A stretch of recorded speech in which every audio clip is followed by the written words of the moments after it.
that night. All right. So okay. So let's see. So say your name. So My name is Jason Moffet. okay, and this is Arno Gerard and Naja Gerard, and we're recording this for the blue paper. And you okay for you be recorded, right? Yeah, not a problem. Okay. All right. So basically, I guess the big question is like, could you tell us what happened that night?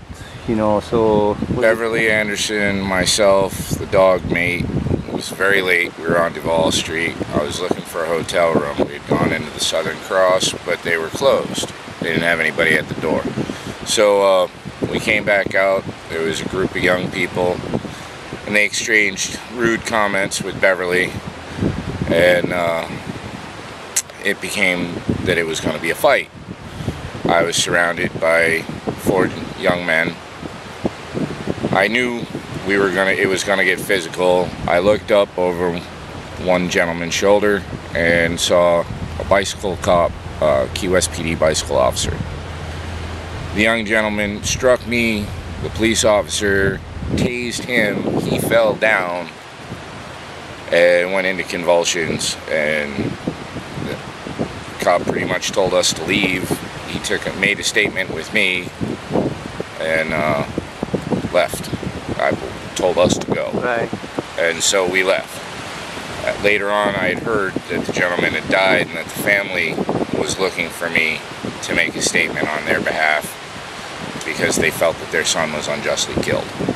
Okay. Then when you okay, when the police showed up, they make any warning? Did they say No. before? He did not say that it was Key West PD. He did not say cease and desist. He didn't say anything. He rolled up, tased the kid from the back.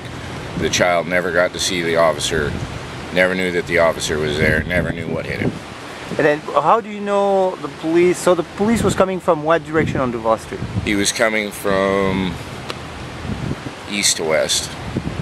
So basically it will be where you were on the block 300, it will come from the direction of South Beach. Oh no, from the other direction. From southernmost point or South Beach towards the 100 block. He was coming from the 400 block going towards the 100 block. If we're going to put That's when you saw him. And when you saw him, was he riding his bicycle on the street? He was riding his bicycle in the street. He was coming to the disturbance that was going on. Okay.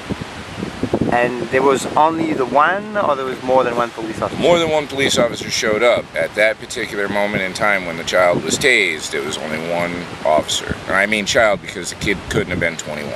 Right.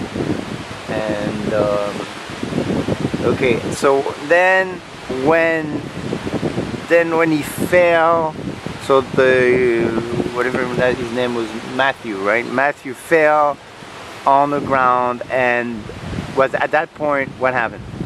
He went into convulsions. We were made to leave. Beverly had the dog. The dog was, of course, trying to be aggressive. They pulled us over. 2 more squad cars had pulled up. They wanted me to write a written statement. EMTs showed up. But like I said, at that point, they were telling us to hit bricks, kick rocks, find someplace else to be before we ended up obstructing the sidewalk. And did the guy resisted arrest in any way when he was on the ground? He didn't resist arrest. There was no resistance in him. He hit the ground. He wasn't moving. He was convulsing. There was no resistance. All right. And then can you describe the people that he was with? So was he with a girlfriend or something? He was with a young black girl and 3 young black men, and he was a white boy. And I believe that the young lady lived in Bahama Village. Some of the local city workers wanted me to get involved, and then all of a sudden did not want me to get involved, told me to forget the whole story. And then what's up with the racial comment? Because Beverly made a racial comment. You remember what she said? It was over the white guy being with a black girl. Which would have been what? Like she probably used nigger, and right. I'm not sure. There's a white boy with a nigger. I don't know, but yes, Beverly instigated the fight. About a racial issue. Yeah, it was over a Because racehorse. I ask, I mean, to be honest with you, I ask different people that know you really well, that work with you. I mean, to quote, like basically when Jeff told me, you don't give a rat's ass what color people are. I don't. Are you a racist yourself? No, you don't care. I Right? don't care. And, Purple, green, blue, it's all the same to me. right. And that, what time was it that night? It's easily 3, 4 o'clock in the morning. Okay, how do you feel about the whole thing now? It was just a street fight. Nobody ever should have lost their life over an argument that was stupid. Right. I didn't have no dog in it except for trying to keep things from blowing up with Beverly and the dog. I was with Beverly at the time, so I was protective over Beverly and the dog, but I was trying to talk him out of it. Hey, look, she's drunk.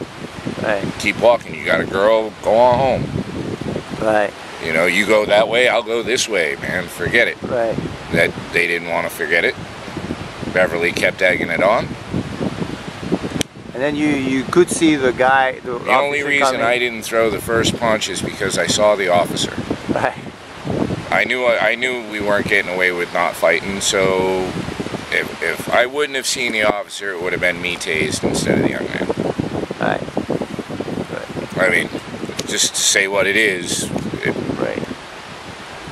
Okay. Did you feel threatened? So you didn't feel threatened? No, I knew we were going to fight. I knew that there was going to be a physical fight, but I didn't think that no point was in fear of my life. Right. I knew we were going to throw down. It's just a fight. I mean, I wasn't in fear of my life. I believe if the officer would have said stop, it would have all been done. He didn't. He tased him. When you got punched, what happened to you? Did you fall on the ground? I don't think I fell on the ground. I didn't. But how much damage did the punch do to you? Where did you get? I had a sore jaw. He hit me in the face. He hit me in the jaw. It wasn't. I didn't sustain any injuries. No bloody mouth. No loose teeth. I had a sore jaw for a couple of days. So you didn't go to the doctor or anything as a result. Did you see the police questioning other people and taking statements from other people while you were still there? Yeah, the 4 other people there, the young lady and the 3 people that he was with would have made statements. I made a statement. There were other people, witnesses, because the street was full. There were other witnesses to it. There would have been quite a few statements. There should have been quite a few statements. I know that I personally made a statement. You remember seeing them actually taking a statement from other people, or you just would assume that they would do such a thing? Well, they were questioning me and doing my statement. I saw other officers talking to other people, so I assumed that there were more than one statement made. Right. And did the officer that tased, was he the one that took your statement, or was it someone else? No, it was another officer. Okay. Any more questions about it? Anything else? As far as I know. I mean, that's word perfect what happened that night. But did anybody hurt the dog? No. Beverly laid on top of the dog. Immediately, she pulled him off into the storefront and laid on top of him. That way Mate didn't bite anybody, because we didn't want Mate to get in any trouble. And nobody hit your dog? Nobody hit the dog. The thing was between Beverly and the young couple, and they came at me because I was the only guy there, so I stood up to try to talk it out, and he didn't want to talk. So. All right. Okay, so that's it.